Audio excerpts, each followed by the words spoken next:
എല്ലാവർക്കും എൻ്റെ വിനീതമായ നമസ്കാരം. എൻ്റെ പേര് സച്ചു അജിത്. ഇന്ന് ഞാൻ പറയാൻ പോകുന്നത് ശ്രീ എസ് കെ പൊറ്റക്കാടിൻ്റെ ഒരു ദേശത്തിൻ്റെ കഥ എന്ന കൃതിയിലെ ഒരു കഥയാണ്. ആദ്യം ശ്രീ എസ് കെ പൊറ്റക്കാടിനെ പറ്റി കുറച്ച് പറയാം. Shri S K Pottekkatt 1913 March 14 കോഴിക്കോട്ട് ജനിച്ചു. യാത്രാവിവരണ ഗ്രന്ഥകാരൻ, നോവലിസ്റ്റ്, കഥാകൃത്ത്. 1949 കപ്പൽ മാർഗം ആദ്യത്തെ വിദേശയാത്ര നടത്തി. യൂറോപ്പ്, ആഫ്രിക്ക, അമേരിക്ക, ദക്ഷിണേഷ്യ, പൂർവേഷ്യ എന്നിവിടങ്ങളിലെ മിക്ക രാജ്യങ്ങളും പലതവണ സന്ദർശിക്കുകയും ഓരോ സ്ഥലത്തെയും സാമാന്യ ജനങ്ങളുമായി ഇടപഴകുകയും ചെയ്തു. ഒരു തെരുവിൻ്റെ കഥയ്ക്ക് കേരള സാഹിത്യ അക്കാദമി അവാർഡ് 1962, ഒരു ദേശത്തിൻ്റെ കഥയ്ക്ക് സാഹിത്യ അക്കാദമി അവാർഡും 1973, ജ്ഞാനപീഠ പുരസ്കാരവും 1980, കാലിക്കറ്റ് യൂണിവേഴ്സിറ്റി ഡോക്ടറേറ്റ് നൽകി ആദരിച്ചു. 1982 ഓഗസ്റ്റ് 6 അന്തരിച്ചു. സംഭരണി. ശ്രീധരൻ റോഡരികിലെ ആ മൂലയിലേക്ക് മിഴിച്ചു നോക്കി. വെള്ളച്ചായം പൂശിയ ഒരു കൂറ്റൻ പെട്രോൾ ടാങ്ക് ആകാശത്തിൽ പൊങ്ങി നിൽക്കുന്നു. കപ്പാസിറ്റി 10,000 ഗാലൻസ്, ഉള്ളടക്കം 10,000 ഗാലൻ എന്ന് ടാങ്കിൻ്റെ വീർത്ത പള്ളയിൽ വലിയ കറുത്ത ലിപികളിൽ കുറിച്ചു വച്ചിട്ടുണ്ട്. അമ്മുക്കുട്ടിയുടെ ഓലപ്പുര നിന്നിരുന്ന മൂലയാണത്. തൻ്റെ യൗവനാരംഭത്തിലെ കടിഞ്ഞൂൽ പ്രണയഭാജനമായിരുന്ന അമ്മുക്കുട്ടി മുക്കോണാകൃതിയിലായിരുന്ന ആ പുരയിടത്തിൻ്റെ വേലിക്കരികെ വലിയൊരു ബദാം മരവും മുരുക്കുമരവും നിന്നിരുന്നത് വ്യക്തമായി ഓർക്കുന്നു. അവ മുറിച്ചുപോയി. വേലിയുടെ സ്ഥാനത്ത് വെള്ള വലിച്ച വലിയൊരു കന്മതിലാണ് കാണുന്നത്. നീണ്ടു കൂർത്ത ഇലകളും ചെറിയ ചുവന്ന പൂക്കളുമുള്ള പുതിയൊരു ജാതി ചെടി മതിലിൻ്റെ കടക്കൽ നട്ടു വളർത്തിയിരിക്കുന്നു. ആ ചെടിയുടെ പൂവ് അമ്മുക്കുട്ടിയുടെ മൂക്കുത്തിയിലെ ചുവന്ന കല്ലിനെ അനുസ്മരിപ്പിക്കുന്നു. 35 കൊല്ലം മുമ്പാണ് ശ്രീധരൻ ആ ദേശത്തോട് വിടവാങ്ങി നാടുവിട്ടത്. 35 കൊല്ലം കൊണ്ട് എന്തൊക്കെ മാറ്റങ്ങളുടെ ഒരു മഹായുദ്ധം തന്നെ അവിടെ നടന്നിട്ടുണ്ട്. പ്രേമകവിത എഴുതാൻ തനിക്ക് പ്രചോദനം നൽകിയത് അമ്മുക്കുട്ടിയാണ്. അവൾ ജീവിച്ചിരിക്കുമ്പോഴല്ല, മരിച്ചതിന് ശേഷം. അമ്മുക്കുട്ടിയുടെ ആങ്ങളച്ചെറുക്കൻ ആ നോട്ട് പുസ്തകം തൻ്റെ കയ്യിൽ കൊണ്ടുവന്ന് തന്ന ആ സായാഹ്നം ഇപ്പോഴും ഓർക്കുന്നു. അമ്മുക്കുട്ടിയേട്ടത്തി, ഈ ബുക്ക് നിങ്ങൾക്ക് തരാൻ എന്നെ സ്വകാര്യമായി ഏൽപ്പിച്ചതാണ്, ആ ചെറുക്കൻ പറഞ്ഞു. നോട്ട് പുസ്തകം വാങ്ങി ഏടുകൾ മറിച്ചു നോക്കി. നിറയെ കവിതകളാണ്. അസാരം ഇടത്തോട്ട് ചെരിഞ്ഞു ചെറിയ കൈപ്പടയിൽ വയലറ്റ് മഷി കൊണ്ട് എഴുതിക്കൂട്ടിയ കവിതകൾ, ഗീതകങ്ങൾ. നിന്റെ അമ്മുക്കുട്ടിയേട്ടത്തി ഇപ്പോൾ ഏത് സ്കൂളിലാണ്? 3 കൊല്ലം മുമ്പത്തെ സ്മരണ പുതുക്കി നേരിയൊരു ആനന്ദം ഉള്ളിലൊതുക്കി കൊണ്ട് ചോദിച്ചു. ചെറുക്കൻ കണ്ണിൽ വെള്ളം നിറച്ചുകൊണ്ട് പറഞ്ഞു, അമ്മുക്കുട്ടിയേട്ടത്തി മരിച്ചുപോയി. മനസ്സിലൊരു ഇടുത്തി വീണു. ഒരാഴ്ചയായി ക്ഷയരോഗമായിരുന്നു. ചെറുക്കൻ മിഴികൾ തുടച്ച് ദൂരെ നോക്കിക്കൊണ്ട് പറഞ്ഞു. അന്ന് രാത്രി മുഴുവൻ ആ കവിതകൾ ആവർത്തിച്ചു വായിച്ചു. പേരില്ലാ കവിതകൾ, പ്രാണൻ പിടയ്ക്കുന്ന പ്രണയഗീതകങ്ങൾ, അകൃത്രിമങ്ങളായ ആത്മാലാപങ്ങൾ. ചുറ്റുപാടും കൂരിരുട്ടാണടച്ചിട്ട ചെറ്റപ്പുരയ്ക്കകത്തൊറ്റയ്ക്കിരിപ്പൂ ഞാൻ. പാതവക്കത്തെ തളിർമാവിൽ നിന്നതാ പാതിരാക്കോകിലം പോലും പറന്നുപോയി. ലോകം മുഴുവൻ മയങ്ങി മരവിച്ചൊരാ ഏകാന്തത മാത്രമുണ്ടെൻ്റെ കൂടവേ. അന്ധകാരത്തിൽ പ്രതിധ്വനിക്കുന്ന പോൽ ഹന്ത തോന്നുന്നിതൻ ശോകാന്ത ചിന്തകൾ. ആരാധ്യകാമുക, നിന്നെയും കാത്തുക തീരാത്രി ഇത്രയും തള്ളിക്കഴിച്ചു ഞാൻ. ഇല്ല, വരില്ല നീ നീഹാരസിക്തമാം പുല്ലണിപ്പാതയിലൂടെ പതുക്കവേ. ഇല്ല, വരില്ല നീ എന്നോലവാതിലിൽ മെല്ലവേ മുട്ടിയൻ പേർ വിളിച്ചിടുവാൻ. ഇല്ല, വരില്ല നീ എൻ മുടിക്കെട്ടിലെ മുല്ലതൻ സൗരഭമൊക്കെയും വാർന്നുപോയി.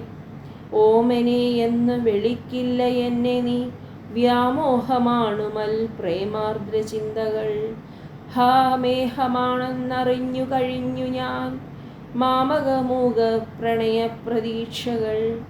എങ്കിലും ദേവ നിൻ പ്രേമമെന്നെങ്കിലുമെൻ കുടിൽ കാഞ്ചന കൊട്ടാരമാക്കിടാം. കണ്ണുനീർ കൊണ്ടു നിൻ കാലടിപ്പാടുകൾ അളന്നു ഞാൻ പാടെ കഴുകി പറഞ്ഞിടും.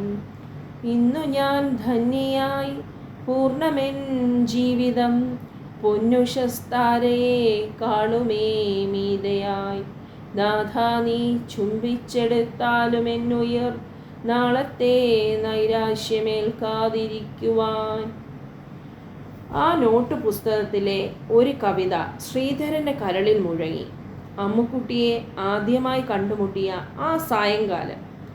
കോളേജ് പഠിത്തം മിക്കവാറും നിർത്തി മുനിസിപ്പൽ ലൈബ്രറിയിലെ പുസ്തകങ്ങൾ മാത്രം കൂട്ടുകാരായി കഴിയുന്ന കാലം. റെയിൽപാതയ്ക്കരികിലെ വിശാലമായ മൈതാനിയിലൂടെയാണ് നിത്യവും ലൈബ്രറിയിൽ നിന്ന് വീട്ടിലേക്ക് മടങ്ങുക. അന്ന് അവിടെ എത്തിയപ്പോൾ പെട്ടെന്ന് കാറ്റും മഴയും വന്നു. ചെരിഞ്ഞു കുത്തി ചീറിപ്പുളയുന്ന കാറ്റ്, വെള്ളിമുള്ളുകൾ പോലെ ചിതറിത്തെറിക്കുന്ന മഴത്തുള്ളികൾ. ഒരുപാട് പുസ്തകങ്ങൾ ഒരു കൈകൊണ്ട് മാറത്തൊതുക്കി പിടിച്ച് മറ്റേ കൈയിൽ നിവർത്തിപ്പിടിച്ച കൊച്ചുകുടയാൽ മഴക്കാറിനെ തടുത്തുകൊണ്ട് സാരി ചുറ്റിയൊരു രൂപം ആ മൈതാനത്തിലൂടെ അടിവെച്ചങ്ങനെ നീങ്ങുന്നുണ്ടായിരുന്നു. ചേലയുടെ കീഴ്ഭാഗം മഴ നനഞ്ഞു കണങ്കാലിൽ ഒട്ടിപ്പിടിച്ചിരിക്കുന്നതിനാൽ വളരെ ക്ലേശിച്ചുകൊണ്ടാണ് നടത്തം. കാറ്റു പെട്ടെന്ന് തിരിഞ്ഞടിച്ചു. ആ കൊച്ചുകുട അവളുടെ കയ്യിൽ നിന്ന് ഒരു പട്ടം പോലെ ആകാശത്തിലേക്ക് പൊങ്ങിപ്പോയി. പുസ്തകക്കെട്ട് 2 കൈ കൊണ്ട് പൊത്തിപ്പിടിച്ച് അവൾ മേലോട്ട് നോക്കി. കുട വായുവിൽ 1-2 കുട്ടിക്കരണം മറിഞ്ഞു 10-20 വാര ദൂരെ നിലത്ത് തലകുത്തി വീണു. പിന്നെയും അവിടെ നിന്ന് 2 മലക്കം മറിഞ്ഞു ചെറിയൊരു തെരുപ്പറക്കലും കഴിച്ച് നിരങ്ങി മൈതാന മൂലയിലൂടെ കൽക്കരി കൂമ്പാരത്തിൽ തങ്ങി നിൽപ്പായി. ശ്രീധരൻ ഓടിച്ചെന്ന് കൽക്കരി കൂനയിൽ നിന്ന് കുട പൊക്കിയെടുത്തു. കസർത്തുകൾക്കിടയിൽ കുടയുടെ വാരിയെല്ലുകൾ 4-5 എണ്ണം ഒടിഞ്ഞുപോയിരുന്നു. തൻ്റെ പുതിയ കുട അവളുടെ നേർക്ക് നീട്ടിക്കൊണ്ട് ശ്രീധരൻ പറഞ്ഞു, ഇതെടുത്തോളൂ, മഴ നനയണ്ട. അവൾ മടിച്ചു, ശങ്കിച്ചു. പിന്നെ ശ്രീധരൻ്റെ മുഖത്തേക്കൊന്ന് നോക്കി. കുട വാങ്ങി. വീണ്ടും ശങ്കിച്ച് നിൽപ്പായി. കുട നാളെ കിട്ടിയാൽ മതി. ശ്രീധരൻ അവളെ ആകെപ്പാടെ ഒന്ന് നോക്കി ആത്മഗതമെന്ന പോലെ പറഞ്ഞു. അവൾ മുഖവും താഴ്ത്തി നടന്നു. ആ പെൺകുട്ടിയെ മുമ്പ് കണ്ട പരിചയമില്ല. മാന്തളർ നിറമുള്ളൊരു വൃഷഗാത്രി, ചോരത്തുടിപ്പുള്ള ചുണ്ടുകൾ, അസാരം ചെമ്പിച്ചതെങ്കിലും അഴകുള്ള മിഴികൾ, കാതിൽ ചെറിയ വട്ടക്കമ്മലും മൂക്കിൻ്റെ അറ്റത്ത് ചുവന്ന കല്ല് വെച്ച് മൂക്കുത്തിയും കാലിൽ പാദസരവുമുണ്ട്. തനി നാടൻ പെൺകിടാവ്. ഒരു ബുക്ക് ഷെൽഫിൽ കൊള്ളാവുന്നതിലധികം പാഠപുസ്തകങ്ങളും റഫ് നോട്ടുകളും ഡ്രോയിങ് ബുക്കുകളും മറ്റും അവൾ മാറത്ത് പേറിയിട്ടുണ്ടായിരുന്നു. ട്രെയിനിങ് വിദ്യാർത്ഥിയായിരിക്കണം. കാറ്റടിച്ച് എല്ലൊടിച്ച് അവളുടെ ശീലക്കുട മടക്കി തലയ്ക്കു മീതെ പിടിച്ചുകൊണ്ട് ശ്രീധരൻ നടന്നു. ആ പോക്ക് കാണാൻ അവിടെ ആളുണ്ടാവാഞ്ഞത് ഭാഗ്യം. മഴ ശമിച്ചപ്പോൾ കുട ചുരുട്ടി കക്ഷത്തിൽ വെച്ചു. ആ കുടയുടെ പിടി കശുവണ്ടിയുടെ ആകൃതിയിലാണ്. കശുമാങ്ങയിൽ കാണാറുള്ളതുപോലെ ചില പുള്ളിക്കുത്തുകൾ അവളുടെ കവിളിൽ കണ്ടതും ഓർത്തു. ശ്രീധരൻ വീട്ടിലേക്കല്ല പോയത്. അച്ഛൻ്റെ വക ചോദ്യങ്ങളുണ്ടാവും. ഈ പെൺകുട ആരുടേതാണ്? എങ്ങനെ നിന്റെ കയ്യിൽ വന്നു? നിന്റെ കുട എവിടെ എന്നല്ല. അച്ഛനോട് ഒരിക്കലും കളവ് പറഞ്ഞിട്ടില്ല. അച്ഛൻ സത്യത്തിൻ്റെ മൂർത്തീകരണമാണ്. നേരെ തെരുവിലേക്കാണ് പോയത്. തെരുവ് മൂലയിൽ കുട റിപ്പയർ ചെയ്യുന്ന കോങ്കണൻ മാപ്പിളയുടെ അടുത്തേക്ക്. കുട റിപ്പയർ ചെയ്ത് പിറ്റേന്ന് രാവിലെ വാങ്ങിക്കൊള്ളാമെന്നും പറഞ്ഞ് കുട മാപ്പിളയെ ഏൽപ്പിച്ച് വീട്ടിലേക്ക് നടന്നു. പിറ്റേന്ന് രാവിലെ 9 മണിക്ക് റിപ്പയർ ചെയ്ത് കിട്ടിയ കുടയുമായി റെയിൽവേ മൈതാനിയിൽ കാത്തുനിന്നു. അവൾ എത്തിയപ്പോൾ കുടകൾ കൈമാറി. ശ്രീധരൻ സങ്കോചത്തോടെ ചോദിച്ചു, പേരെന്താണ്? അമ്മുക്കുട്ടി. ട്രെയിനിങ് വിദ്യാർത്ഥിയാണോ? അതെ. എവിടെയാണ് താമസിക്കുന്നത്? അവൾ സ്ഥലം പറഞ്ഞു. ആ വീട്ടുടമസ്ഥൻ്റെ ആരെങ്കിലുമാണോ? ഭാര്യയുടെ അനിയത്തി. ശ്രീധരൻ ഓർത്തു. ജീവിതത്തിൽ തങ്ങൾ ഇരുവരും നടത്തിയ സംഭാഷണം അത്രമാത്രമാണ്. ഒരാകസ്മിക സംഭവം പിന്നെ അവളുമായുള്ള സന്ദർശനത്തിന് വഴിമുടക്കി. മാസങ്ങൾക്ക് ശേഷം അവളുടെ വീടിനടുത്തു കൂടി ചിലപ്പോഴെല്ലാം പോയിട്ടുണ്ട്. വഴിക്ക് വെച്ചും കണ്ടിട്ടുണ്ട്. പക്ഷേ എന്തുകൊണ്ടോ പിന്നീട് എന്തെങ്കിലും സംസാരിക്കാനുള്ള ധൈര്യം കിട്ടിയില്ല. നാണം, പേടി, ആരെങ്കിലും അറിഞ്ഞു പോയാൽ. അങ്ങനെ ക്രമേണ അറിയാതെ അകന്നു. മിക്കവാറും മറന്നു. പിന്നെ 3 കൊല്ലം കഴിഞ്ഞു. അപ്പോഴാണ് അവളുടെ കൊച്ചാങ്ങള അവളുടെ കവിതാ പുസ്തകം തൻ്റെ കയ്യിൽ ഏൽപ്പിക്കുന്നത്. അവൾ എന്തിനീ ലോകത്തിൽ പിറന്നു? കനത്ത പുസ്തകഭാരവും ഏന്തി കുറച്ചു കാലം ട്രെയിനിങ് സ്കൂളിൽ പോകാനും ആരും അറിയാതെ ദുഃഖഗീതങ്ങൾ രചിച്ചു തന്നെ കരയിപ്പിക്കാനും വേണ്ടി മാത്രമോ? പരലോകത്തിരിക്കുന്ന അവൾക്ക് ശ്രീധരൻ എത്രയോ പ്രേമഗാനങ്ങൾ എഴുതി അഗ്നിയിൽ ഹോമിച്ചിട്ടുണ്ട്. അനശ്വര പ്രേമം എന്താണെന്ന് ശ്രീധരൻ അനുഭവപ്പെട്ടിട്ടുണ്ട്. പരലോകത്തേക്ക് പറന്നുപോയ ആ പൂങ്കുയിൽ പാർത്തിരുന്ന സ്ഥലത്താണ് 10,000 ഗ്യാലൻ സ്നേഹസംഭരണി പൊങ്ങി നിൽക്കുന്നത്. അമ്മുക്കുട്ടി മാത്രമല്ല, തൻ്റെ കൗമാരത്തിനും പ്രാരംഭ യൗവനത്തിനും പല പ്രകാരത്തിൽ വിരുന്നൂട്ടിയ എത്രയോ വ്യക്തികൾ ഇവിടെ മറഞ്ഞു പോയിട്ടുണ്ട്. അരനൂറ്റാണ്ടിനപ്പുറത്തെ ആ ജീവിതമണ്ഡലത്തിൻ്റെ ചെത്തവും ചൂരും ഒന്ന് പ്രത്യേകമായിരുന്നു. താൻ പിറന്നു വളർന്ന ദേശത്തോടും ഇവിടെ ജീവിത നാടകമാടി മരണത്തിൻ്റെ അണിയറയിലേക്ക് പിൻവാങ്ങിയ മനുഷ്യജീവികളോടും തനിക്കുള്ള കടപ്പാടിനെപ്പറ്റി ശ്രീധരൻ അനുസ്മരിച്ചു. അവരുടെ കഥ തൻ്റെയും ജീവിത കഥയായിരിക്കും. അധ്യായം 1. ഒരു രജിസ്റ്റർ കത്ത്. എൻ്റെ ജ്യേഷ്ഠനും തറവാട്ടിൽ കാരണവരുമായ ചേനക്കോത്ത് കേളുക്കുട്ടി എന്നവരെ എത്രയും വണക്കത്തോടുകൂടി മുഖ്യ അനന്തരവൻ ചേനക്കോത്ത് കൃഷ്ണൻ അറിയിക്കുന്നത്. എൻ്റെ ആദ്യത്തെ ഭാര്യ മരിച്ചതിന് ശേഷം രണ്ടാമത് കല്യാണം ചെയ്യാൻ നിശ്ചയിച്ച് കഴിഞ്ഞ കൊല്ലത്തിൽ കഞ്ഞികുടി അടിയന്തരം കഴിച്ചു വെച്ചതല്ലാതെ ഇതുവരെ ആ സ്ത്രീയെ കല്യാണം ചെയ്തുകൊണ്ട് വരേണ്ടതിലേക്ക് യാതൊരു ശ്രമവും കാരണവരായ നിങ്ങൾ ഇതുവരെ ചെയ്തു കണ്ടില്ല. പ്രായാധിക്യത്തിലുള്ള എൻ്റെ അമ്മയുടെയും ചെറിയ കുട്ടികളുടെയും രക്ഷയ്ക്ക് പോലും ആരുമില്ലാത്തതുകൊണ്ട് ഞാൻ കഠിന സങ്കടത്തിലും ഉപദ്രവത്തിലും അകപ്പെട്ടിരിക്കുന്നു. കല്യാണത്തിന് ചുരുങ്ങിയ പക്ഷം 75 ഉറുപ്പിക ഓളം വേണ്ടി വരുന്നത് ചെയ്യാൻ എന്നാൽ അസാധ്യമായി വന്നതുകൊണ്ട് നമ്മളുടെ കീഴ് നടപടി പ്രകാരം അത് ചെയ്യാനുള്ള ബാധ്യത കാരണവരായി നിങ്ങളിൽ ഇരിക്കുന്നതുകൊണ്ട് ഉടനെ ഈ അടിയന്തരം നിങ്ങൾ നിവർത്തിച്ചു തരാത്ത ഭാഗം ഇന്നു മുതൽ 15 ദിവസത്തിനു ശേഷം മേൽപ്പറഞ്ഞ സംഖ്യ ആരോടെങ്കിലും കടം വാങ്ങി അടിയന്തരം ഞാൻ നിവർത്തിക്കുന്നതാണെന്നും മേൽപ്പറഞ്ഞ സംഖ്യ ഞാൻ വാങ്ങുന്ന കടക്കാർക്കോ എനിക്കോ തരുവാൻ ഉത്തരവാദിയായിരിക്കുമെന്നും നിങ്ങളെ ഈ നോട്ടീസ് മൂലം അറിയിച്ചിരിക്കുന്നു എന്ന് 1912 ഫെബ്രുവരി 21 ചേനക്കോത്ത് കൃഷ്ണൻ. ഒപ്പം ആ പഴയ പട്ടണത്തിൻ്റെ പേരുകേട്ട 4 തറവാടുകളിലൊന്നായിരുന്നു കൃഷ്ണൻ മാസ്റ്ററുടെ തറവാടായ ചേനക്കോത്ത്. കൃഷ്ണൻ മാസ്റ്ററുടെ മരിച്ചുപോയ അച്ഛൻ കുഞ്ഞപ്പൂവിന് ജോലി ബ്രിട്ടീഷ് ഗവൺമെൻറ് സർവീസിലായിരുന്നു. HMS കസ്റ്റംസിൽ ഒരു ശിപായി. അത് അക്കാലത്ത് അസൂയാവഹമായ ഒരു ജോലിയായിരുന്നു. സർക്കാർ മുദ്രാങ്കിതമായ കാക്കി ഉടുപ്പും മാസശമ്പളവും കപ്പലിൽ നിന്നുള്ള ഇറക്കുമതി ചരക്കുകൾ ഇത്തിരിശെ ഇസ്കി വെക്കാനും കക്ഷികളിൽ നിന്ന് തരം പോലെ കോഴ പറ്റാനുമുള്ള പഴുതുകളും. വെളുത്തു തടിച്ച ഭീമാകാരനായ ഒരസാധാരണ മനുഷ്യനായിരുന്നു കുഞ്ഞപ്പൂ. കുഞ്ഞപ്പൂവിൻ്റെ പേഴ്സണാലിറ്റിയും തറവാട്ട് മഹിമയും കണക്കിലെടുത്തുകൊണ്ടാണത്രേ വെള്ളക്കാരൻ സായിപ്പ് അയാൾക്ക് കസ്റ്റംസ് കാവലുദ്യോഗം കൽപ്പിച്ചു കൊടുത്തത്. അമിതമായ മദ്യപാനവും പരനാരി സേവയും കുഞ്ഞപ്പൂവിൻ്റെ സ്വകാര്യ ജീവിതത്തിൻ്റെ ബാലൻസ് തെറ്റിച്ചിരുന്നു. കണ്ടാൽ കൊള്ളാവുന്ന പെണ്ണുങ്ങൾ, കന്യകകളും വിവാഹിതകളും വിധവകളും വൃദ്ധകന്യകകളുമെല്ലാം ഒരുപോലെ കുഞ്ഞപ്പൂവിൻ്റെ കാമവിക്രിയകൾക്ക് കരുക്കളായി തീർന്നു. കൂട്ടുകാരായി വേറെ ചില പോക്കിരികളും ഉണ്ടായിരുന്നു. ഈ മുഷ്കര പരീക്ഷയെ നേരിടാൻ അപ്രദേശത്ത് ആർക്കും ധൈര്യമുണ്ടായിരുന്നില്ല. അങ്ങനെയിരിക്കെ തറവാട്ടിൽ കുടുംബകലഹങ്ങൾ തലപൊക്കി തുടങ്ങി. മരിച്ച വല്യച്ഛൻ്റെ മകനും മകളും ഇളയച്ഛൻ്റെ മകനും ഒറ്റക്കെട്ടായി നിന്ന് ആ മക്കത്തായ തറവാട്ടിലെ കാരണവരായി തന്നെ വിഷം തന്നു കൊല്ലാൻ ഗൂഢാലോചന നടത്തുകയാണെന്ന് ഒരു സംശയം കുഞ്ഞപ്പൂവിൻ്റെ ജീവിതത്തെ കൂടുതൽ കലുഷമാക്കി തീർത്തു. വീടിന് പുറത്തും അകത്തും ശത്രുക്കൾ. കുഞ്ഞപ്പൂ ഒരു ഉഗ്രരക്ഷസായി മാറി. വീട്ടിലെ വൈരികളായ സഹോദര സഹോദരിമാരുടെ വിഷപ്രയോഗ പരിപാടി അത് വാസ്തവമായിരുന്നുവെങ്കിൽ ഫലത്തിൽ വരാനിടയാകുന്നതിന് മുമ്പ് ഒരു ദിവസം രാവിലെ കുഞ്ഞപ്പൂവിൻ്റെ ശവം ഒരൊഴിഞ്ഞ പറമ്പിലെ കിണറ്റിൽ കാണപ്പെട്ടു. തലേനാൾ രാത്രി ആരോ റാക്ക് കുടിപ്പിച്ചു ബോധം കെടുത്തി കിണറ്റിലെടുത്തിട്ട് കൊന്നതാണത്രേ.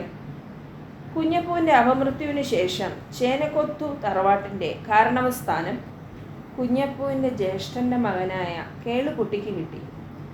കേളുക്കുട്ടിക്ക് ഒരു പെങ്ങളുണ്ടായിരുന്നു, കുങ്കി, വിരൂപിണിയായൊരു വൃദ്ധകന്യക. തറവാട്ട് ഭരണം വാസ്തവത്തിൽ കുങ്കിയുടെ കയ്യിലായിരുന്നു. കുങ്കിയുടെ ചില കാമുക പോക്കിരി കിങ്കരന്മാരാണ് കുഞ്ഞപ്പൂവിനെ കുടിപ്പിച്ച് ബോധം കെടുത്തി കിണറ്റിൽ വലിച്ചിട്ട് പോന്നത്. പിതാവിൻ്റെ മരണശേഷം കൃഷ്ണൻ മാസ്റ്റർക്ക് ആ തറവാട് ഒരു ശത്രുക്കളമായിട്ടാണ് അനുഭവപ്പെട്ടത്. സ്വതവേ ശാന്തശീലനും സത്യധർമ്മങ്ങൾ തൻ്റെ തത്വശാസ്ത്രമായി സ്വീകരിച്ചവനുമായ മാസ്റ്റർ എല്ലാം സഹിച്ചുകൊണ്ട് 9 കൊല്ലം അവിടെ കഴിച്ചുകൂട്ടി. ഇതിനിടെ വിവാഹം കഴിച്ചു. 2-3 സന്താനങ്ങളും ഉണ്ടായി. തറവാട്ടിലെ താമസം ആവശ്യാങ്കുലമായിത്തീർന്നു. അച്ഛന് കൊടുക്കാനിടയാവാതെ പോയ വിഷം മകന് അവിടെ തന്നെ കരുതി വെച്ചിട്ടുണ്ടെന്ന ഒരു അശരീരി അവിടെ സദാ മുഴങ്ങുന്നതായി തോന്നി. 3-4 കൊല്ലം മുമ്പ് തന്നെ കൃഷ്ണൻ മാസ്റ്ററുടെയും കുടുംബത്തിൻ്റെയും വെപ്പും തീനും ആ വീട്ടിൽ വേറെയായിരുന്നു. കൃഷ്ണൻ മാസ്റ്റർ തൻ്റെ അമ്മയെയും ഭാര്യയെയും മക്കളെയും കൂട്ടി തറവാട്ട് വകയായ വേറൊരു പറമ്പിലെ വീട്ടിലേക്ക് താമസം മാറ്റി.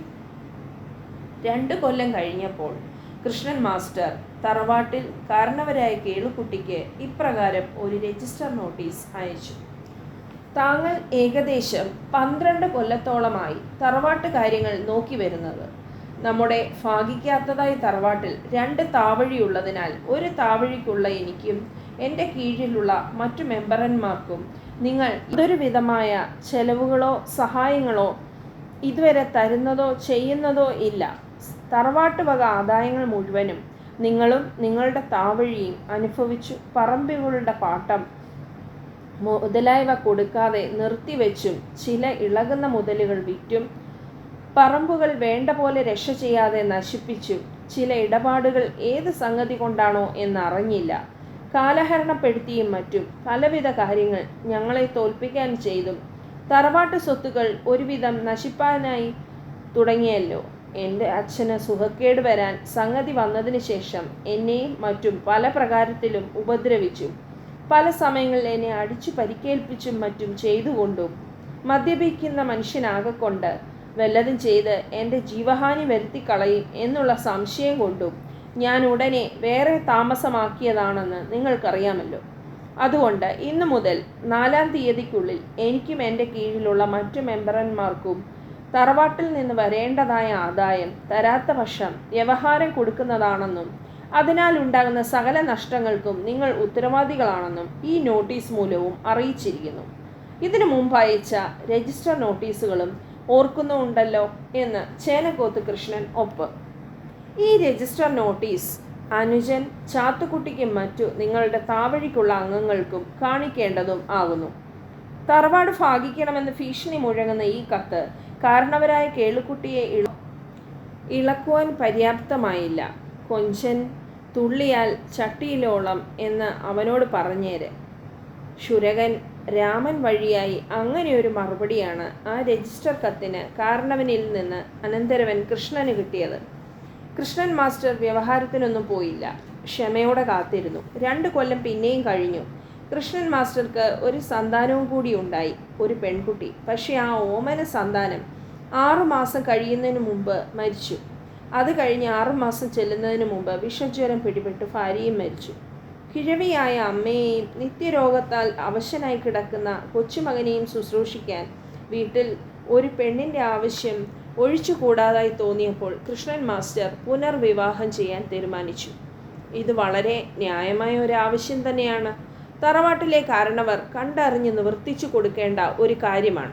പക്ഷേ വിഷം കൊടുക്കുന്ന കാര്യത്തിൽ പ്രദർശിപ്പിച്ച താല്പര്യം അനന്തരവന് ഒരു 2ാം ഭാര്യയെ കണ്ടുപിടിച്ച് വിവാഹം കഴിപ്പിക്കുന്നതിൽ കാരണവർ കാണിച്ചില്ല. കല്യാണ ചെലവിനെപ്പറ്റി ഓർത്തിട്ടായിരിക്കാം. അത് മനസ്സിലാക്കിക്കൊണ്ട് തന്നെയാണ് തൻ്റെ ആവശ്യങ്ങളും അവകാശങ്ങളും ഓർമ്മിപ്പിച്ചുകൊണ്ട് കൃഷ്ണൻ മാസ്റ്റർ കാരണവർക്ക് ആദ്യം പറഞ്ഞ രജിസ്റ്റർ കത്ത് അയച്ചത്.